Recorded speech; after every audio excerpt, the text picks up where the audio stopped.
Hey everybody, it's Danielle.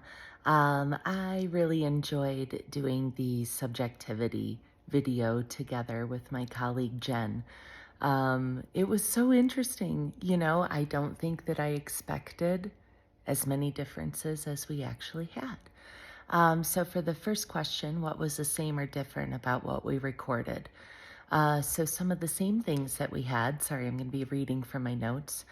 We both wrote down the number of children that were in the video. But what was interesting about that was that she wrote 5 children and I wrote 4 children around the big piece of paper and 1 child in the background. So we kind of even designated differently how they were there. We both wrote hitting. We both wrote about laughing or laughter. We both wrote about the one child that held up the crayon to show the teacher or the videoer. And we both wrote about the boy copying the girl at the end. But what was different again about that is just different details. I said boy in white copies girl in blue as she bends down. And I don't remember exactly what Jen said, but just the language that we used was different.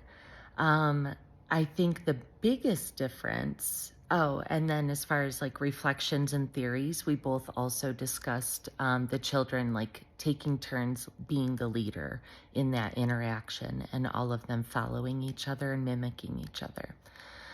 The biggest difference, though, that stood out, which was really cool, is that Jen really focused on like social skills and social interactions and the group dynamics and how the kids were engaging with each other and then they left and then one would come back.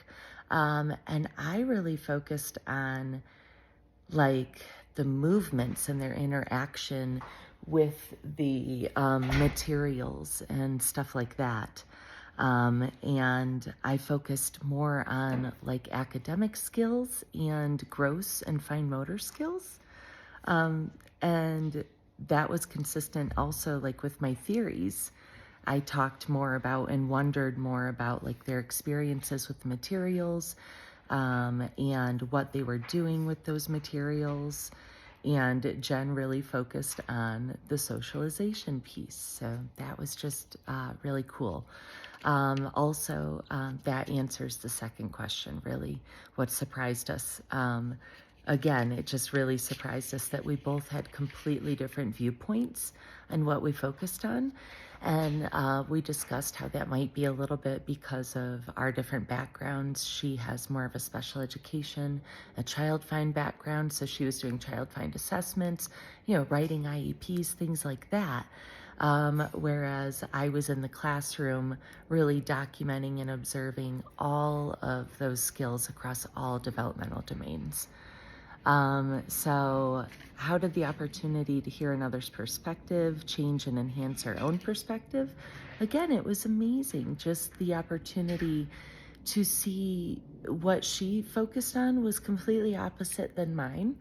And together, all of our stuff brings so much more value, right? Like I miss out on so much of that socialization piece, and Jen missed out on some of those academic and gross and fine motor skills that I noticed. But together, our observations create a bigger, better picture of the whole child.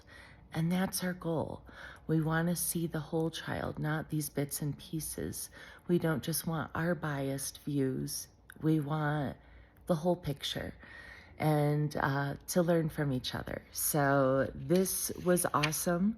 It just shed a whole new light on things, even with just such a simple, short little video. So thanks for having us do this activity. All right, thanks. Bye.